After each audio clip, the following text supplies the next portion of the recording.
Bonjour les calibrés et les hirondelles. Alors aujourd'hui, nous allons faire la dictée de la liste 25. Je vais commencer par te lire la dictée rapidement pour te faire une idée de l'histoire et ensuite je vais y aller plus doucement en te donnant des petits indices pour écrire chacun des mots. Alors ça commence comme ça. Ça s'appelle le cadeau de Sophie. Depuis qu'elle sait tenir un crayon, Sophie dessine tout le temps. Elle dessine des maisons, des gens et même des brebis. Une brebis, c'est la femelle du mouton, si tu ne connaissais pas ce mot. Donc, elle a un chat qui ne chasse pas les souris, mais plutôt les oiseaux. Bras dessus-dessous, c'est l'heure pour elle et son ami Emilio de résoudre l'énigme du cadeau volé. C'est Gilles Vigneault qui est l'auteur de cette belle histoire. Avec sa voix unique, c'est lui qui a chanté que le Québec, ce n'est pas un pays, c'est l'hiver. Je trouve que ce n'est pas faux de le dire. Ce célèbre artiste québécois est un homme heureux.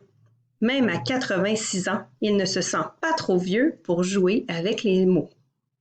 Alors toi, connaissais-tu Gilles Vigneault? C'est un auteur qui a écrit de nombreuses histoires et de nombreuses chansons. Il a marqué le Québec dans les dernières années. Alors, je recommence la dictée et j'y vais tout doucement cette fois-ci. Donc, depuis qu'elle sait tenir un crayon, Sophie dessine tout le temps. Elle dessine des maisons, des gens et même des brebis.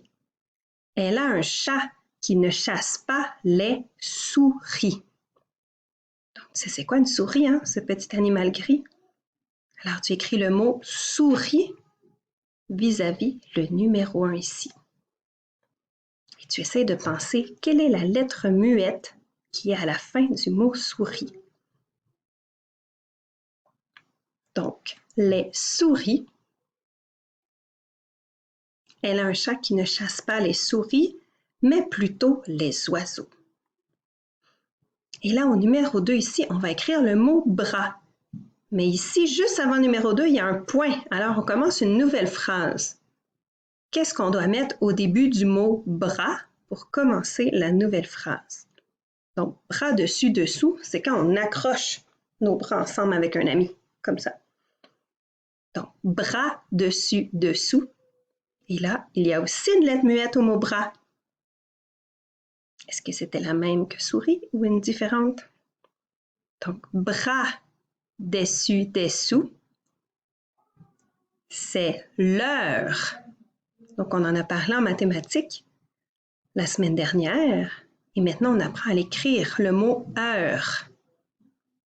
Donc là aussi, il y a des petites lettres muettes coquines.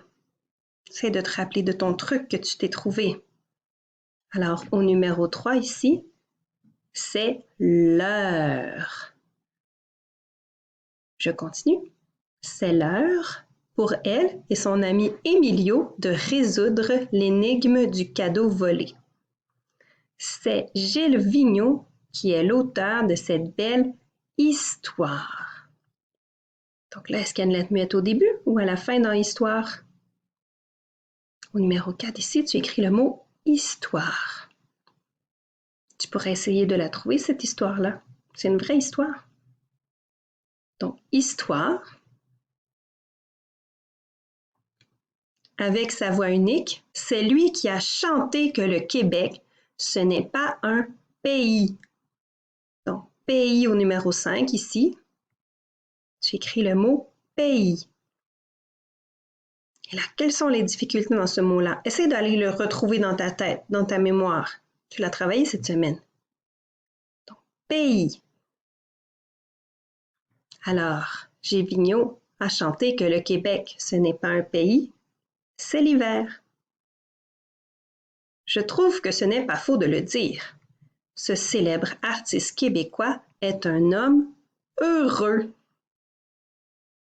Donc là, dans heureux, il y a encore des petites lettres muettes. Ce célèbre artiste québécois est un homme heureux.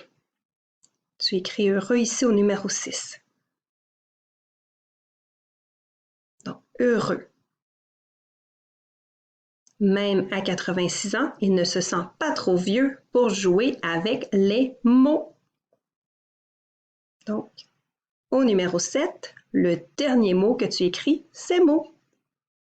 Et là, regarde bien, il y a le déterminant les qui nous indique que c'est au pluriel.